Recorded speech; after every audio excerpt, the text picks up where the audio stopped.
Fry ಮಾಡುವ ವಿಧಾನ. ಮೊದಲಿಗೆ ಒಂದು ಬುಟ್ಟಿಯಲ್ಲಿ 1 kg ಫಿಶನ್ನು ಕ್ಲೀನ್ ಮಾಡಿ ತಗೊಂಡಿದ್ದೀನಿ. ನಂತರ ಅದರಲ್ಲಿ ರುಚಿಗೆ ತಕ್ಕಷ್ಟು ಉಪ್ಪು, ಕೊರಿಯಂಡರ್ ಪೌಡರ್, ಅಚ್ಚ ಖಾರದ ಪುಡಿ ಮತ್ತು ಮನೆಯಲ್ಲೇ ಮಾಡಿರುವಂತಹ ಗರಂ ಮಸಾಲ ಎಲ್ಲವನ್ನು ಮಿಕ್ಸ್ ಮಾಡಿ ಅದರಲ್ಲಿ ಶುಂಠಿ, ಬೆಳ್ಳುಳ್ಳಿ ಮತ್ತು ಕೊತ್ತಂಬರಿ ಅನ್ನು ಪೇಸ್ಟ್ ಮಾಡಿಕೊಂಡಿದ್ದೇನೆ. ಎಲ್ಲವನ್ನು ಹಾಕಿ ನಂತರ ಒಂದು ಲಿಂಬೆಹಣ್ಣನ್ನು ಹಿಂಡಬೇಕು.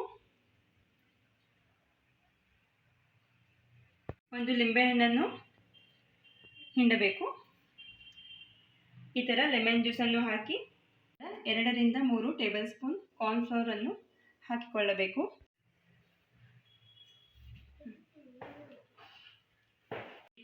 ಎಲ್ಲ ಮಸಾಲೆಯನ್ನು ಹಾಕಿದ ಮೇಲೆ ಚೆನ್ನಾಗಿ ಮಿಕ್ಸ್ ಮಾಡಿಕೊಳ್ಳಬೇಕು. ಮಿಕ್ಸ್ ಮಾಡಿದ ಮೇಲೆ ಒಂದು 10 ನಿಮಿಷ ಮ್ಯಾರಿನೇಟ್ ಆಗಲು ಬಿಡಬೇಕು.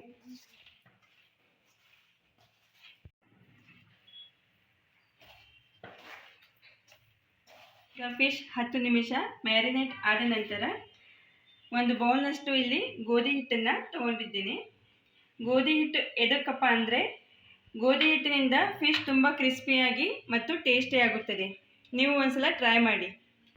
ಒಂದೊಂದು ಪೀಸ್ ತೆಗೆದುಕೊಂಡು ಗೋಧಿ ಹಿಟ್ಟಿನಲ್ಲಿ ಫುಲ್ ಡೀಪ್ ಮಾಡಿ ಫ್ರೈ ಮಾಡಬೇಕು. ಹೀಗಾಗಿ ಒಂದೊಂದೇ ಪೀಸನ್ನು ತೆಗೆದುಕೊಂಡು ಗೋಧಿ ಹಿಟ್ಟಿನಲ್ಲಿ ಡಿಪ್ ಮಾಡಿ ಫ್ರೈ ಮಾಡಬೇಕು.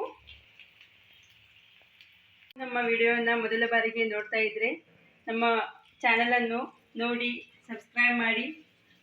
ಮತ್ತು ನಂತರ ನೆಕ್ಸ್ಟ್ ಕಮೆಂಟ್ನಲ್ಲಿ ನಿಮಗೆ ಯಾವ ರೀತಿಯ ರೆಸಿಪಿ ಬೇಕು ಅಂತ ಕಮೆಂಟ್ ಬಾಕ್ಸ್ನಲ್ಲಿ ತಿಳಿಸಿ. ಲೈಕ್ ಆ್ಯಂಡ್ ಶೇರ್ ಮಾಡಿ. ಈ ರೀತಿಯಾಗಿ ಚೆನ್ನಾಗಿ 5 ರಿಂದ 6 ನಿಮಿಷ ಹಿಂದೆ ಮುಂದೆ ಸರಿಯಾಗಿ ಫ್ರೈ ಮಾಡಬೇಕು.